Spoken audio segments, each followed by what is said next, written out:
రాష్ట్రంలో కాంగ్రెస్ ప్రభుత్వం గతంలో బీజేపీ ప్రభుత్వం లాగే వ్యవహరిస్తుందని కేంద్ర మంత్రి కిషన్ రెడ్డి అన్నారు. కేంద్ర బొగ్గు గనుల శాఖ మంత్రిగా బాధ్యతలు చేపట్టిన అనంతరం కిషన్ రెడ్డి తొలిసారి సికింద్రాబాద్ అసెంబ్లీ నియోజకవర్గంలో పర్యటించారు. సికింద్రాబాద్ అసెంబ్లీ పోలింగ్ బూత్ కోఆర్డినేటర్లు పోలింగ్ బూత్ అధ్యక్షుల సమావేశంలో తార్నాకలోని విజయపురి కాలనీ మరి కృష్ణారెడ్డి హాల్లో జరిగిన కార్యక్రమంలో కిషన్ రెడ్డి పాల్గొన్నారు. ఈ సందర్భంగా ఆయన మాట్లాడుతూ రాష్ట్రంలో కాంగ్రెస్ ప్రభుత్వం ఎలాంటి అభివృద్ధి కార్యక్రమాలు చేయడం లేదని విమర్శించారు.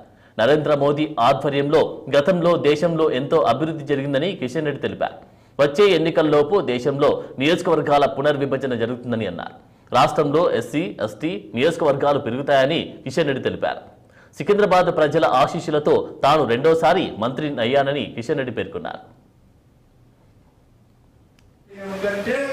అది తెలంగాణ భారతీయ జనతా పార్టీ మాత్రమే. ఇంత స్థాయిలో ఏ రాష్ట్రంలో ఏ పార్టీ కూడా ఏకంగా 36 స్థానానికి శాతమానము వెళ్ళడం జరిగింది. దేశంలో ఏ రాజకీయ పార్టీ కానీ రాష్ట్రము పార్టీ ఏదైనా ఉందంటే అది తెలంగాణ భారతీయ జనతా పార్టీ మాత్రమే. ఇంత స్థాయిలో ఏ రాష్ట్రంలో ఏ పార్టీ కూడా ఏకంగా 36 స్థానానికి శాతమానము వెళ్ళడం జరిగింది. దేశంలో